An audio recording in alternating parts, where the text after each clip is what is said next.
bumalik na naman dito yung kriminal na yan. Hilda, tama na.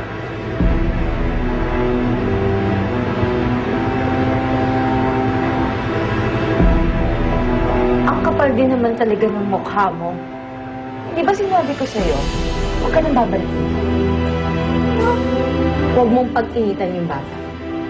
Pinilit ko siyang bumalik dito. Isa ka pa, pakilamera. At bakit hindi ako makikialam?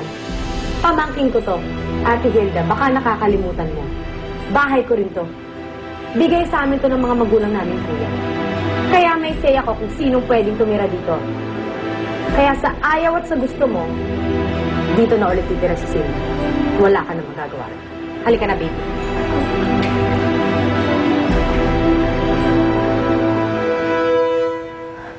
May pasok na bukas, ha? Nagawa niyo na ba yung mga assignments niyo? Dad, hindi mo naman ako kailangang i-remind pa eh. You know how diligent I am, diba?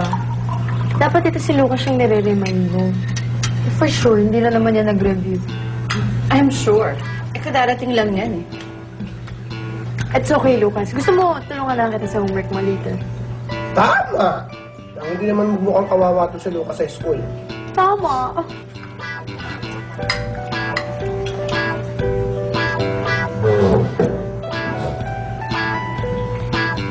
Oh, tapos ka na ba?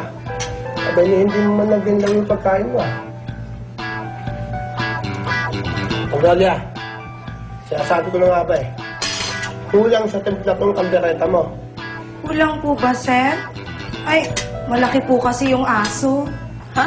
Ano? Pinaka... Matanda na ho yung baka. Pinakain mo kami ng aso. Ako si Magnolia.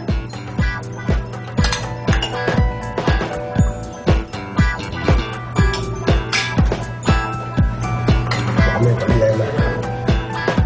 Sige na. Ate, try mo magpa-hair treatment.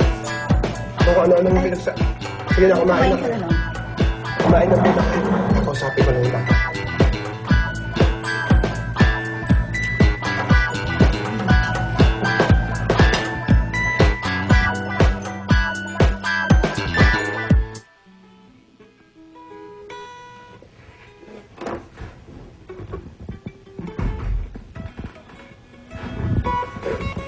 Tanggalin mo nga muna yung nasa tenga mo. Mag-usap tayo.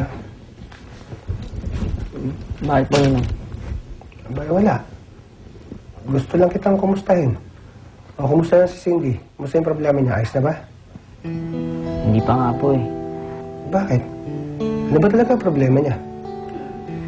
Mama niya po. Ano, tipid mo namang sumagot, Lucas? Eh, parang ayaw mo akong kausapin, ah.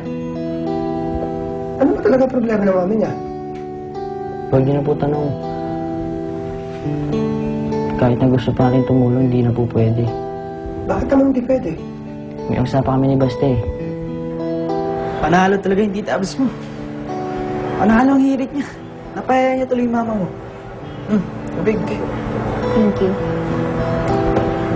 Oh, ba't parang malungkot ka pa rin? Eh kasi, nakauwi na nga ako, pero hindi pa rin ako tanggap ni Mama. Okay lang yun. Importante naman, mahal ka ng tita at daddy mo. Hindi naman ako, mahal naman kita eh.